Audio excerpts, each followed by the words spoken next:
Hello दोस्तों, नमस्कार। आज हम जानेंगे बच्चों इलेक्ट्रिक आर्क वेल्डिंग में एक दो टर्म यूज की जाती है, ओपन सर्किट वोल्टेज और शॉर्ट सर्किट वोल्टेज। दोनों क्या होते हैं आइए बच्चों जानते हैं। बच्चों हमें पता है घरेलू उपयोग के लिए जो इलेक्ट्रिसिटी सप्लाई की जाती है बच्चों 220 से 240 वोल्ट जो है वो सप्लाई की जाती है।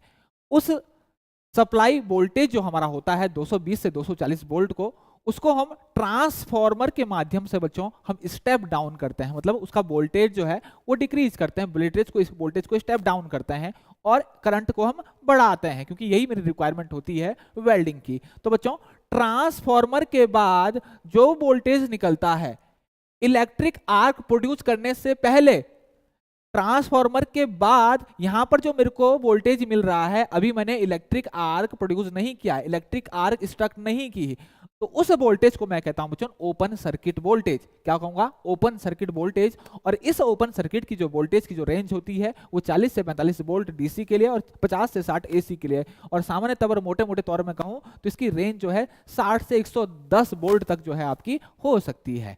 अब बच्चों जैसे ही मैं इलेक्ट्रिक आर्क स्ट्रक करूंगा, ऑब्वियस सी बात है वोल्टेज जो है वो ड्रॉप होगा, वोल्टेज डाउन होगा, तो आपका वोल्टेज जो है वो कम हो जाएगा। और इलेक्ट्रिक आर्क स्ट्रक्ट करने के बाद जो वोल्टेज ड्रॉप होगा उसको हम बोलेंगे शॉर्ट सर्किट वोल्टेज। और वो वोल्टेज जो होता है बच्चों वो 15 से 30 वोल्ट होता है, मात्र 15 से 30 वोल्ट। तो मैं कुल मिलाकर ये बोल सकता हूं कि बहुत कम वोल्टेज जो होता है इलेक्ट्रिक आर्क वेल्डिंग के लिए सफिशियंट होता है, एक आर्क को स्ट्रक करने के लिए सफिशियंट होता है, और वो कितना होता है 15 से 30 वोल्ट।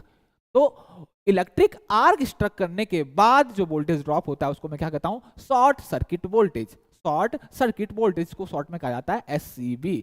और ये सामान्यतः अगर मोटे मोटे तौर पर रेंज कहूं मैं तो 18 से 55 वोल्ट जो है इसकी रेंज होती है। तो बच्चों ये डिफरेंस था आपका ओपन सर्किट वोल्टेज और शॉर्ट सर्किट वोल्टेज में क्या होता है, और इसको शॉर्ट में ओसीबी और एससीबी भी कहा जाता है। Thank you.